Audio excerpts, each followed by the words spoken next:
When you ask what's the difference between praying for me and mankind, I think you answered your own question. The difference is that I understand that mankind is me and I am mankind. And so I don't have to pray for me, I pray for mankind, understanding that I am mankind and mankind is me. Yeah, just saying, if you feel a little trapped, there's so much about me I can't get out of my way, just flip it around. Just think about everything being harmonious, etc., and see if that doesn't open up something in you.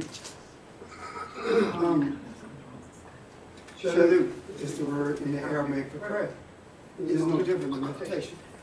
Prayer and meditation are exactly the same thing in the Aramaic and the Hebrew. The only distinction is made in English. The idea of how many times you meditate per day, and the monk looks like, what are you talking about? That's Paul saying, pray without ceasing. That's what he's talking about. Every moment of your being. It should be a moment of breathing in rhythm with the Creator. That's what prayer is about. It's not about what you say. It's the experience. And the result of your experience is predicated upon your desires. So I think if we can get away from trying to find out what the will of the Father is for us, then we can do something, we can deal with this thing called prayer. Because, when you pray, what are you seeking? I'm seeking the will of the Father for me. I'm seeking the will of the Father for mankind. First, understand what will is. And what Luke chapter 32 says, for the Father desires to give you the kingdom. But the Father's will is for you to have the kingdom. That's what the will is, for you to obey the principles, the divine principles, and to seek justice on behalf of those who are in the position of what? Of those who are being dominated. If you read the 82nd Psalm, in conjunction with that particular understanding of will, you will see what makes us be mere men, what makes us die as humans. Because we don't seek justice for those who are facing injustice. We don't seek to elevate those who are in poverty. We don't seek to bring, we don't seek to make sure that those who are in a dominating position are not dominating those who are unable to fight back. The 82nd Psalm explains all of that in relationship to what we're talking about, will. 99% of the time, when you say something like, Barbara making a comment about, we pray for how we go pay this bill, how we go do this in our family, right? Is it the will of God for me not to have a car? God can care less about you having a car. God buys it. The will is about you obeying the principles of the kingdom. And if you obey the principles of the kingdom, you don't have to worry about a car, because whatever you believe flows to you. Either we believe it or we don't. And guess what? It does not happen until you begin to live it. You have to believe it before you see it, as opposed to seeing it and then believing it. That's the concept. And the most difficult concept, that is the most difficult concept for us to embrace, because we are Americans. Whatever we tell folks to do, they're supposed to do it in God. God didn't answer. Hey, God, what's up, dude? We're supposed to win this war. We're supposed to have everything well. And the only time that God is important in America is when they're trying to keep people in a subservient position. Because the people in power could care less about God, the church, and anybody else. Shalom. I'm going to say, we're talking about, sorry to go back a little bit, when we're talking about prayer and looking at ourselves, looking at mankind and looking at our own personal problems, but just the act alone of turning your attention to others and mankind at large automatically helps to bring you out of whatever the situation or problem that you're actually dealing with, because it will bring you to an elevated point that you're basically in power over that situation. And I mean, of course, that's being with it being done genuinely, though. So you cannot just say I'm just doing something just to help out my own personal situation. But a genuine interest, you genuinely turn your interest to that of mankind or to others in the problems that they may be having, et cetera, and focusing on that will automatically alleviate the small problems that you're dealing with. As you were talking, Dr. Pastor, as you were talking, what I was thinking about is creating space. What you're creating space so that wisdom flows and those small problems don't even come into, I mean, you don't even account them. Yes, I but by default, it's just canceled out or solved and null even exists. And so, but it's not as, it's not to be done as means is also the point that I want to make as well. It has to be genuine. Right. I was, as you were talking about, Chip was talking about problematic things that we face. This week, I got a phone call. I have to call it going back to the doctor. And I say this because she asked me to delay it because of the energy she needs to deal with this. And the doctor told her that they saw cancer in the lungs and the spine. And after I got off the phone with her, I was driving and I thought about it. Some of the things that I have been going over my head. And I thought, you know what? I wonder if all of us got a diagnosis like that, how many problems would we really have? How important would things that we call problems, how important would they really, really be? If someone told you that there's no hope, that it's in your bones, there's nothing we can do for you, that kind of thing, what would you do? If you keep something like that in mind when you talk about praying, then all of a sudden, stuff is not important. Right. All of a sudden, stuff, and even when I was talking to her, she called and she mentioned in Boston to Kathy. Kathy and I were talking about it, and she said, well, we're going to have to make sure that this time this chemo thing works. It's in the man. That's not the battle. The battle is not the chemo. The battle is to stop the cancer, period. Because her attitude is, I don't have cancers in my body. That's her attitude. So that's where the energy needs to be focused. So what am I saying? I'm saying that the things that we perceive to be issues are really nothing when you compare them to what real issues are.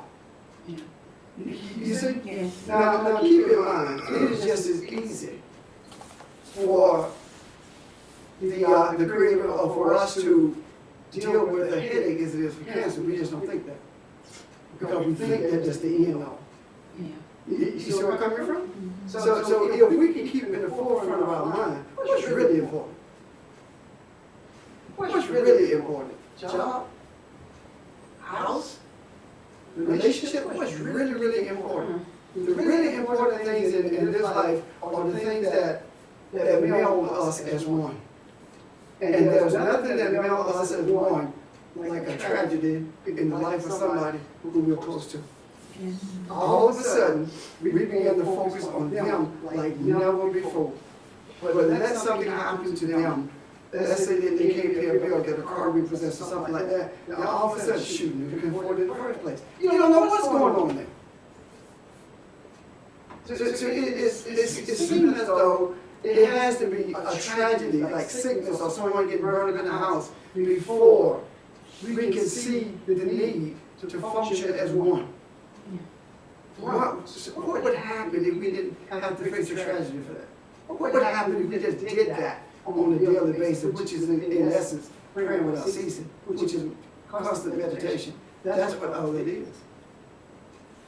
It's almost like that. It takes that kind of thing to begin to shake us, in a sense, from the sleep. Yeah. That's exactly what I was thinking.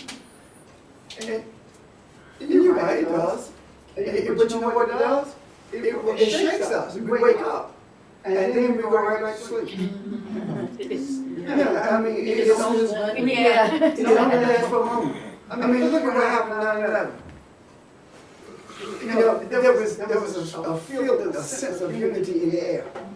But guess what? Because it came to the left. So why? Because the focus shifts to things, to stuff, as opposed to mankind itself, or man being humane to each other, whatever that means. It's, I made a statement. I think, I can't try to remember what I said, but anyway.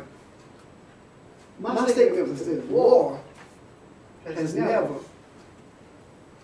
brought peace and harmony to anyone in the history of the earth. Never. War is about greed and taking the possessions of someone else. Domination, that's what war is. War has never brought peace and harmony to anyone. But yet, we fight wars for peace. Are you kidding me? And I'm not just talking about the war with the physical weapons. I'm talking about internal war as well. It doesn't bring peace and harmony. Peace brings peace. The desire. You can elaborate more about internal, which you were just talking about, how I didn't hear you back. you were saying war is not just physical, it's internal.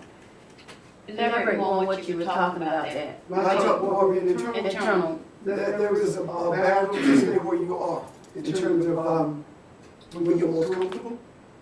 We are most comfortable with, Lord, keep me while I sleep tonight. Wake me up early in the morning so I can go to work and make some more money. We're more comfortable with that than we are with just sitting still, being quiet and breathing. We're more comfortable with sitting in church on Sunday morning saying, amen, God will bless us because we at church today, and He will bless them heathens who believe in Allah. We're more comfortable with that. That's a war that's inside of us. And that war was instigated, or that war was set into motion, not by our parents, but the tree of knowledge of good and evil. That's where it began. It's up to us to make sure that we transform that tree of knowledge of good and evil into the tree of life itself. So when I talk about internal war, those are the things I'm talking about, because there is no external war unless there is an internal war. There is no war any place unless it's done in the mind first. There was no bombs dropped in Iraq until Bush made the decision in his head, we will drop bombs. So the war started in his head. Probably still going on. In his head. You understand what I'm saying? Yes. A war can be anything that one views as or we view as a threat to the maximum amount of comfort that we can actually have. So all wars are based upon that. I want more. I have to eliminate or do this in order to increase my comfort, which is all, of course, based on that. Mm-hmm. And that's how it comes. You got a war on poverty, you got a war on drugs, everything is a war. And war itself talks about conflict, not balance. Right. Mm. So what is it? If we are in balance, then we have opportunity to bring others to that same place of balance. By virtue of your presence, not necessarily about what you say. Yes, because the ironic part is all of this lack that is viewed is only viewed because of because we don't know exactly who we are. So the lower you are, the more you're concerned with yourself, essentially, the more at war you're actually going to be. So it works parallel to one another. And when you say the lower you are, you mean? The lower you are as far as knowing who you are, vibration, your true identity as far as knowledge or knowing who you truly are, etc.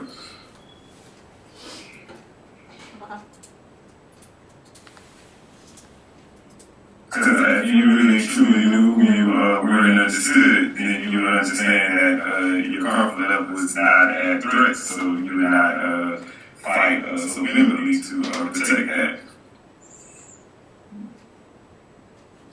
It goes back to the I have no lack Yep. issue.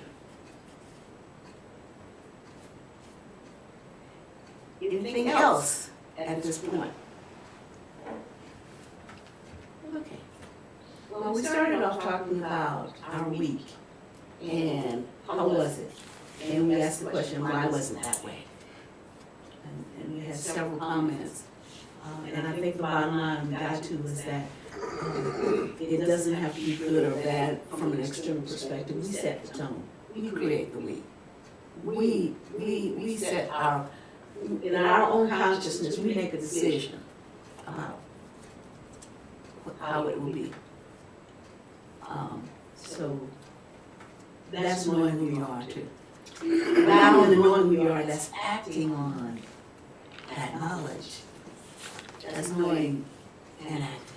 Oh, go back to what he was saying, how his week was, and it's because the other people weren't there.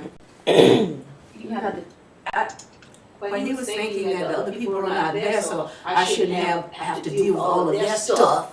It's just me and how I respond at this point. but that to me, you own that place this whole week. You took charge. It's like, okay, I'm in charge. I'm running the ship. You know what I'm saying? You took ownership of that. I said ship. It wasn't about the place. It was about Ron. It was about Ron and Ron taking responsibility internally in terms of conscience. Yeah. He The ran external was just a mirror. Yeah, and I think the other people who are there are just a distraction because you focus on them when I guess you have to do certain things by protocol, but you did what Ron wanted to do. I mean, although you stayed in line, but you ran it. You ran it this week with no problems. All the well, ladies, and we're well. Yeah. Funny how it is when there's nobody around, right? But you did it. Any other thoughts? Has you got something today?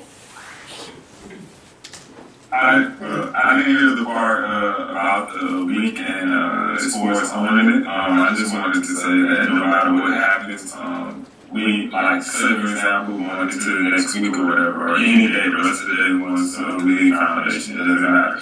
We personally decide what that thing is going to be. So therefore, if you make a conscious decision or you're in a certain, for lack of better words, if you're in a certain mind frame, no matter what happens, if the same thing were to happen twice, let's say in like parallel universes simultaneously, one situation you have made up your mind that today is a good day, you own it, etc. The other day, you're just kind of like melancholy, you really don't know, and it's almost like that day is running you. But by the mere fact that you have decided ahead of time that today is a good day, etc., no matter what happens on that particular day, it is still good. It will also help you to see the good, and it will help you maneuver through it, and will help you own it, versus letting the day run you. So you decide what everything is in this moment for every other moment that comes after that. And I think that's what the conclusion we got to this morning too, that if it can be that way when nobody's there, it can be that way when everybody's there. Yes.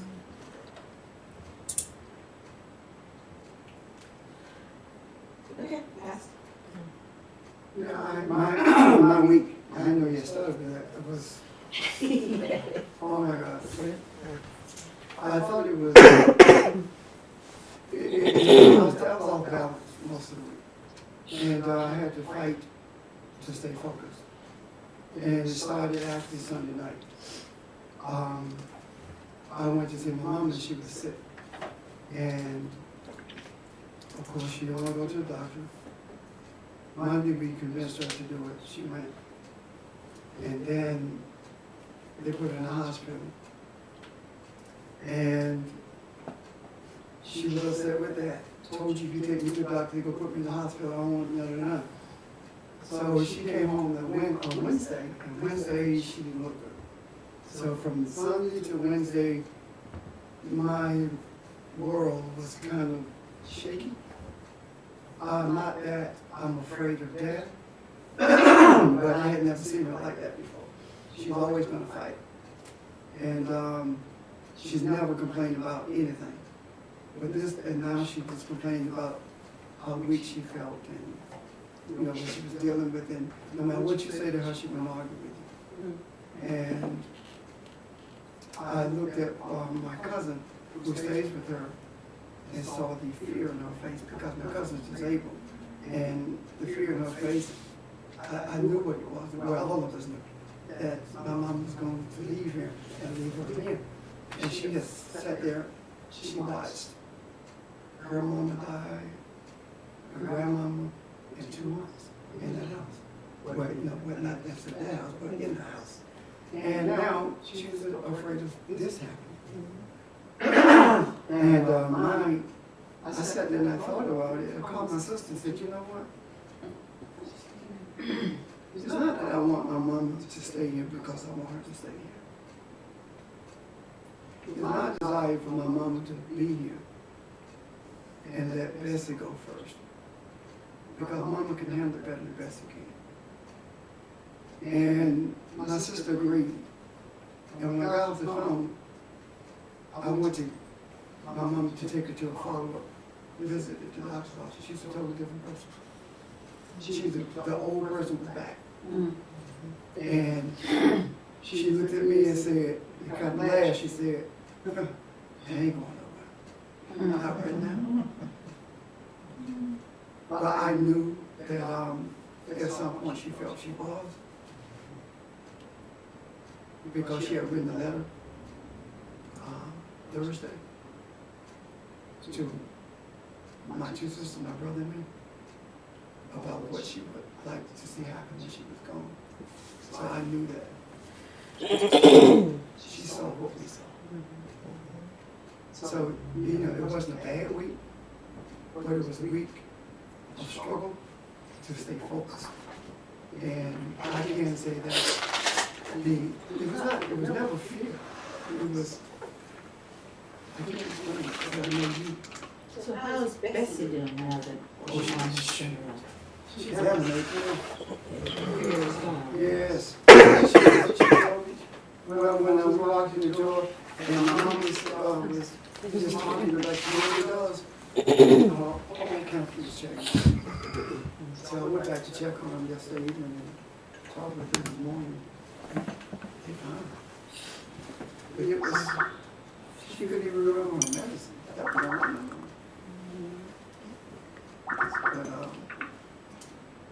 But, so my week was one of having to live what you teach. The hardest lesson to learn is the one that you teach. That's my week. And believe you me, if I ever knew that I'd leave what I teach, I saw it this week.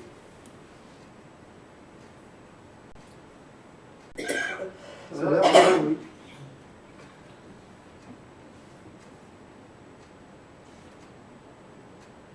Okay. Anyone else? That's just how we started. We started this and opened this until you got here, Pastor. Until I got here. I said to someone this morning, you know what? I have to stop and get this cake. And I'm not even worried.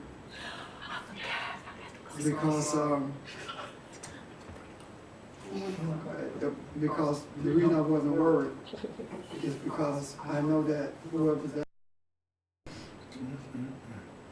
it didn't matter.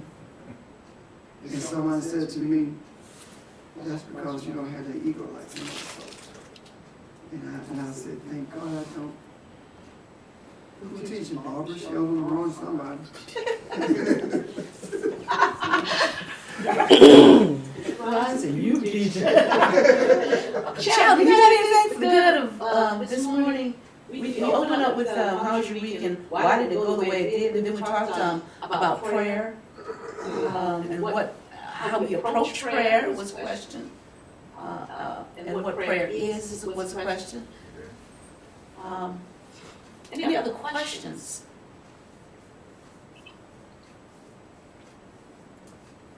I was thinking of something earlier Ron was talking about prayer and how do we approach prayer, etc., and the things that we actually want.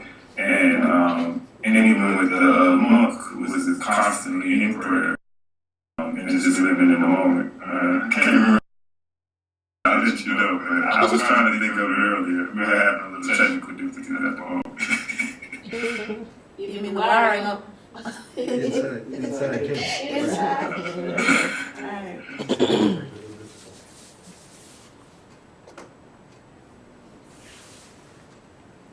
I have a question to this radio. Hey, Hi. last week, Pastor mentioned about praying to the Father versus praying to Yahweh, and I kind of missed some of that. I didn't quite understand if it was saying it was okay to pray to the Father, but not to Yahweh, or kind of how that all tied together with prayer. I was not implying that, you would, die and go to hell for saying Yahweh as opposed to Father. But I was making the point that if we notice that Jesus never taught that we're supposed to pray to Elohim, to God, and we were taught to pray to God. But he taught us to pray to the Father. And if you look at previous prayers, it is never to Elohim. And the reason it is not to Elohim is because you're praying to yourself. So you're not to be in balance with yourself, you're to balance self with the one who created you. And so, because prayer is not about talking, it's about balance. It's about harmony. Does that make sense, Randy? Yeah, that makes sense. That clarifies it. And it's more than just it's annoying. It's beyond the semantics. I think it's annoying the difference between Elohim and Abum, the Father, the Creator of all, the Creator of Elohim. Because I found myself, you just in the middle of the day, and you just go, you're praying, and you just utter something.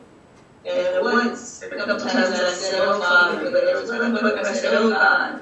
And I thought, so maybe. Your motive is right. Your motive is right. It's like saying, well, you know what the term is, what you mean when you say church. You're not talking about the classical definition of church, but you're talking about the actual word that was translated ecclesia, to be church, to call out ones as opposed to a group of people and they build in someplace. You know it, but you still say it. Why? Because you're a product of your government. And we will not, clear those kinds of statements or words from our memory or vocabulary because they're so ingrained. But as long as your intent is pure, you're fine. It's almost like if we were not dealing with intent, we'd be talking about, well, these are the steps that you have to say in order for you to be in balance. And it doesn't work like that at all. Sometimes I wish it did. Yeah, because also what you're talking about as far as even the words that are actually used, you're not even necessarily saying the words in your head when you're praying at all either. It's a feeling that you have, so it's almost like yearning in your heart. Things that you pray for and everything you do pray for, you cannot even put them in words.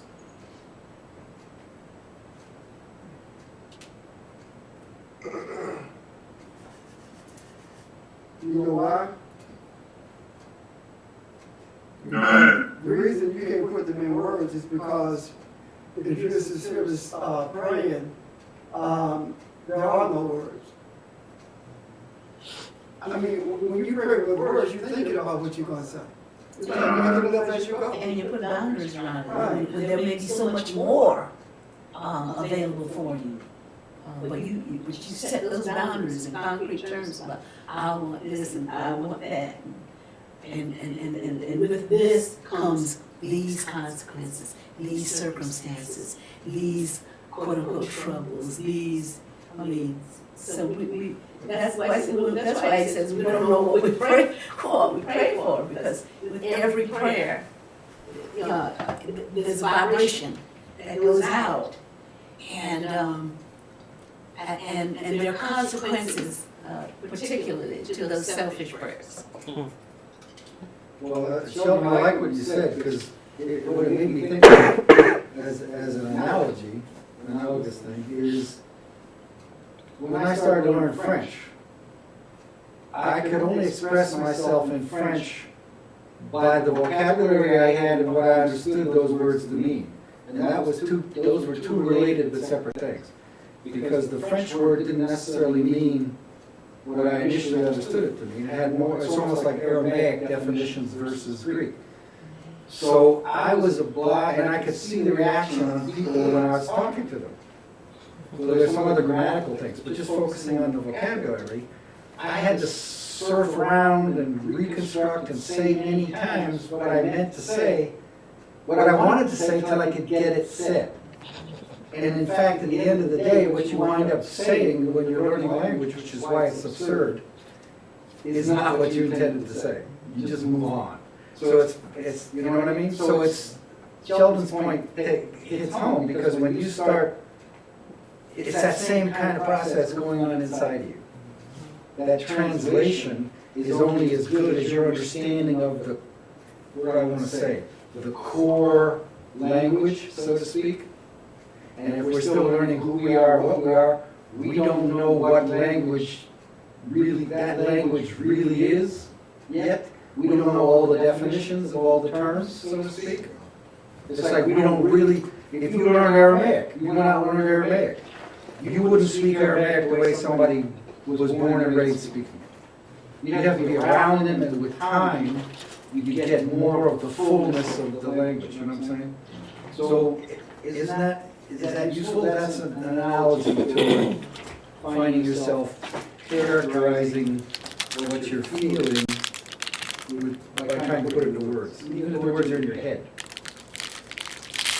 And an example that you just used, Richard, so basically how it works is when we speak words in our head, we're basically speaking human language, which we are more than human. So identical to that, basically the same thing as if you ever tried to say something and you only do a little bit of the language and you're trying to figure out how to communicate with someone, and you know how you want to communicate with them in English, but you have a very, very limited understanding of their particular language. So you're saying, how can I say this in my head and translate it to that language? Well, when we are actually praying, we're not praying in a human way anymore. You're praying in what Pastor Randy was just speaking about a few seconds ago. So that is where the new language comes in. I don't want to say the new language, your original language comes in at.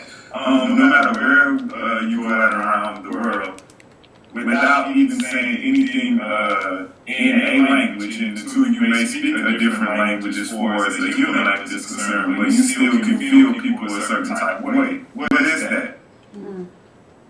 That's not the normal regular language that we would think about. That's two individuals speaking from their heart. I mean, you do the same thing. Sometimes you can do it with animals. You're not speaking the same language. You're going to have to say a word. And anytime you come into contact with people, you don't say a word. You're speaking a heavenly language for the most part, but basically. That's what I was going to say a little bit, something similar to that. The good thing about wisdom from the upper realm is that you don't have to know what exactly was said. You just trust that whatever comes to you, when you allow that when you create space, that whatever comes is the right thing is right for this moment, is right for this particular point in time is right for this particular point outside time is just right. But it's in time or out of time is right. Because wisdom is like that. And spiritual things are like that. They transcend time, et cetera, et cetera. So when it's right, and it flows to you, through you to someone else, it's just right, regardless. So you're telling me, when I'm quiet and I'm alone and I have time to reflect on things, even, I mean, it could be even good things, things that we call bad, joyful things, and I cry, I'm praying. You're telling me that's when I'm praying. Because I realize if I, again, and we don't say it numerous times in here, when I use words, I can't really say how I feel. But the moment that I'm quiet, all by myself, and it doesn't necessarily always have to be tears, but just laughing, you're telling me that's when I'm praying. I'm in a prayerful moment. I am in a prayerful state. If meditation is prayer, prayer is meditation. I think if you want to be bold enough, you could say it the other way around. Every moment is a prayerful moment. Whatever you're praying to, or from understanding of, you know what I'm saying? It's like, years ago I said it here, and I still believe it, all movement and breath is the core and fundamental core of yoga. When we think of yoga as putting your leg behind your head and all that kind of stuff, it's walking and breathing and moving through life. So why isn't the joke, if you want to say it that way, you're always in a state of prayer. But if you're talking all the time, you're not in. You're still in a state of prayer, but I suppose if you have to apply things to that, maybe you distorted, corrupted, distracted, that state that's always there. Right? The little small voice, it's always there. It doesn't come to you when you say, please come. No, I'm saying, so if I'm constantly talking, you mean to tell me I'm in prayer?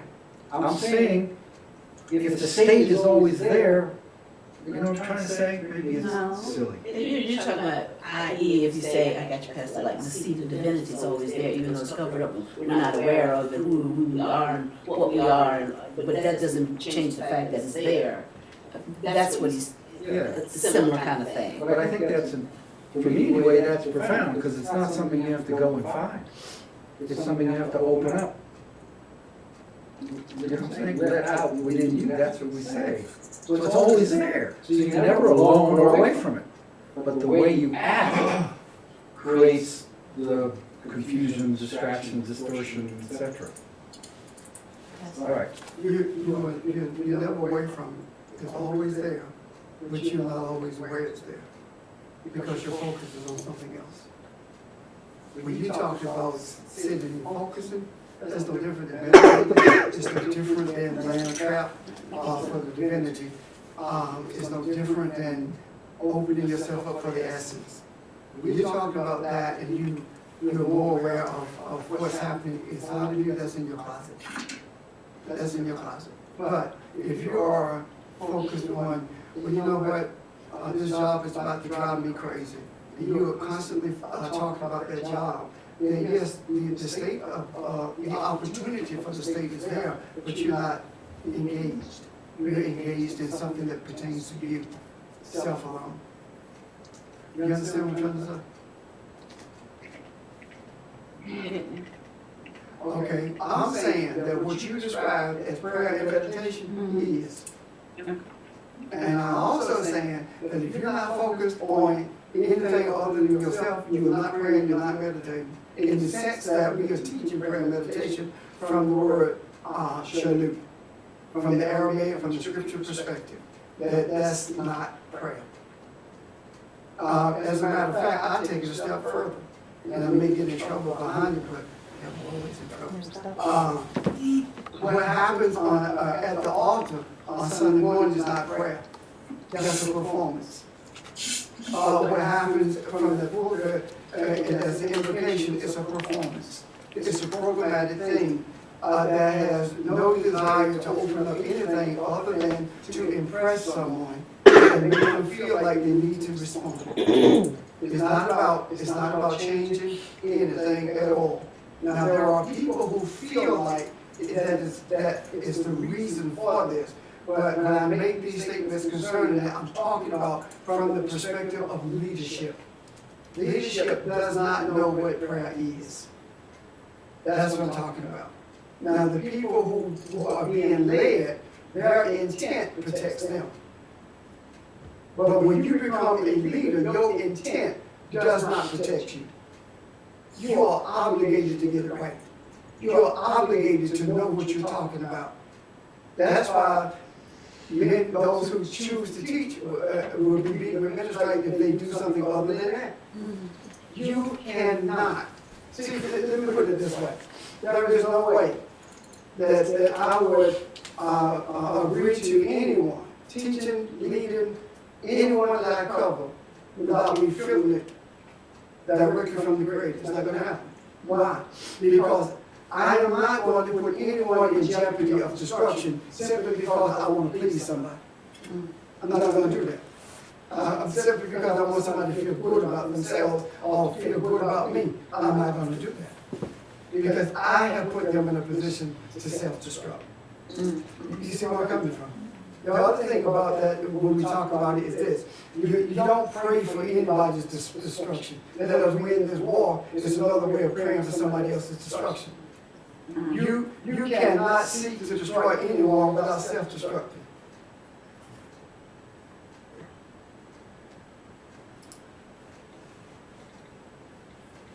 When you say their intent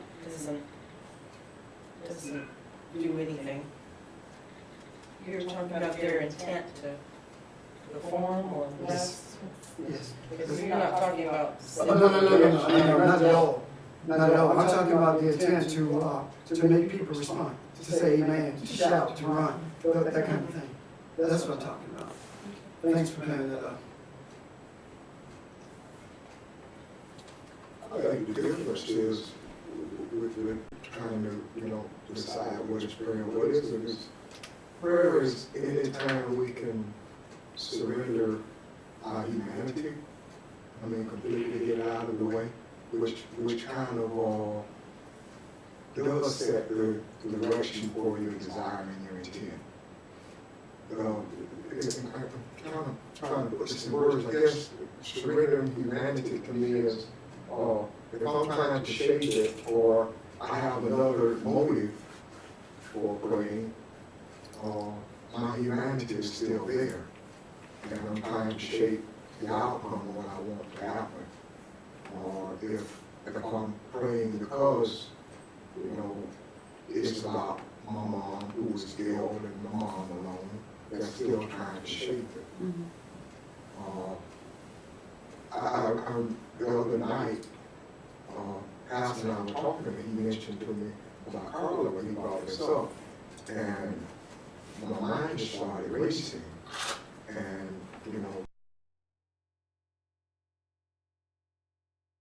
I started to see the bigger picture. Now the became part of my prayer. What is it I'm supposed to see here? What is it I'm supposed to desire in this moment? The human part of me cares about her, but there's something much bigger here, because this keeps occurring, this keeps happening. So, I'm still open to that. And I'm trying hard to run this out of the way, so that I can see the wisdom in this, and what it is I'm supposed to desire, what else I'm supposed to desire from.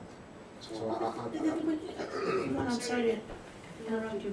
No, I'm not really sorry to interrupt you. I just want to say something to piggyback on top of what you said. The lesson that Carla teaches me every time I think about her is that the body is not Carla. Yeah. The essence of Carla is not that body that has cancer. That's not Carla. Just like we think about that when we have loved ones who transition. And then it takes you gotta understand that before people even transition, Yeah, because the transition is knowing it now.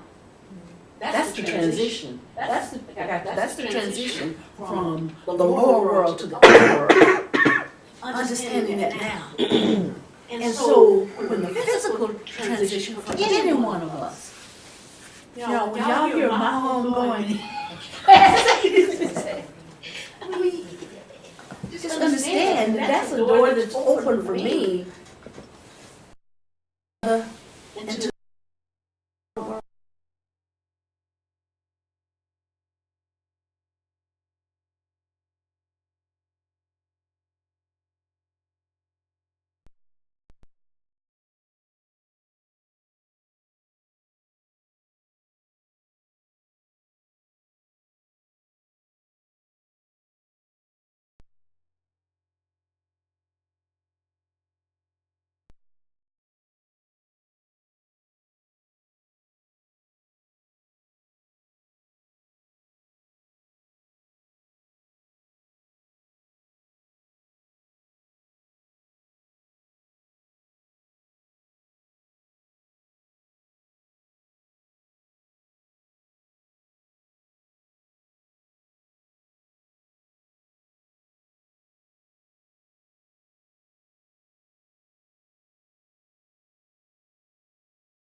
the statute, I don't know. But same thing with the Truth and Reconciliation. The truth is, an awful lot of South Africans either didn't want to, didn't know, and the whole part of that regime was to keep a lot of that, the brutality of it away from them. So that made it less avoidable for people, and they had to deal with it in some ways. Clumsy as that process was, it's a shame we can't quite. What was this part of Florida that, the kid was killed, Trayvon Martin? Sanford. Tillman. Think about it. What he was and what happened to Emmett Tillman. Think about Sanford, Georgia. Sanford, Florida. What happened to Trayvon Martin. And the plaintiff, the one who brought the suit against Dred Scott desire to be free, was Sanford. So what I'm beginning to see here is a pattern of energy with names. You see, they have an energy about them that results in things that are either ungodly, for lack of a better term, or things that are joyful. But if you just look at history and you begin to see the connections in terms of names and relationships, there are certain patterns that you begin to see. I do not think for a moment that it's a coincidence that Sanford was the charge. Sanford was the plaintiff in the case. Sanford was the one who brought the lawsuit against Dred Scott, rendered the decision that there is no right, he does not have a right to be in court because he's not a citizen, and Trayvon Martin being killed and treated like a non-citizen. In Sanford, Georgia, Florida, I don't see a difference in the two. There is a definite parallel there, a connection there. So how we have to bring some sense of balance to these kinds of events, so that when someone says a pitchfork Tillman doesn't raise your hair on the back of your neck, or when someone says what happened to Trayvon, it is not being upset as much as it is seeking reconciliation. And I know that it's extremely difficult to get to that place, but the reason it's extremely difficult to get to that place is because if you don't, it's because you don't desire to. It's always hard to do the right thing if you have been conditioned to do the wrong thing. It's always hard to do anything if you've been conditioned to do that, to do something else. So the condition has to change.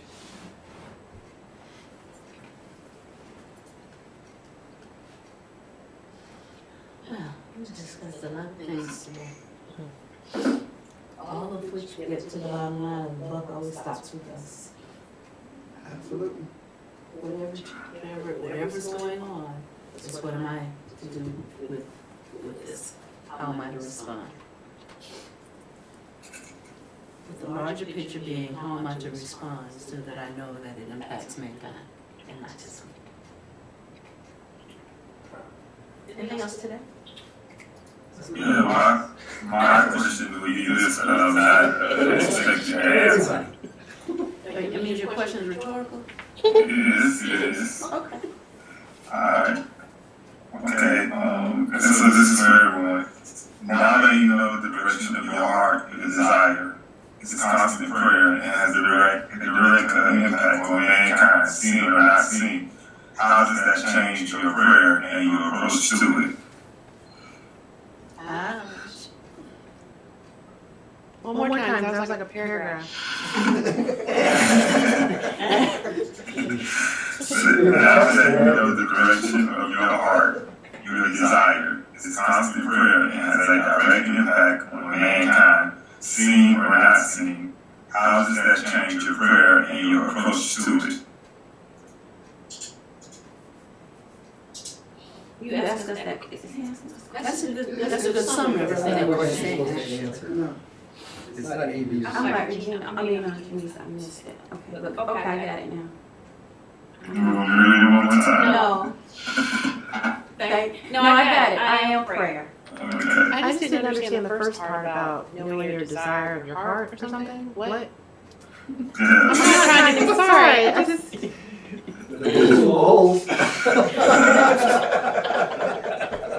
Desire for something for mankind. Okay.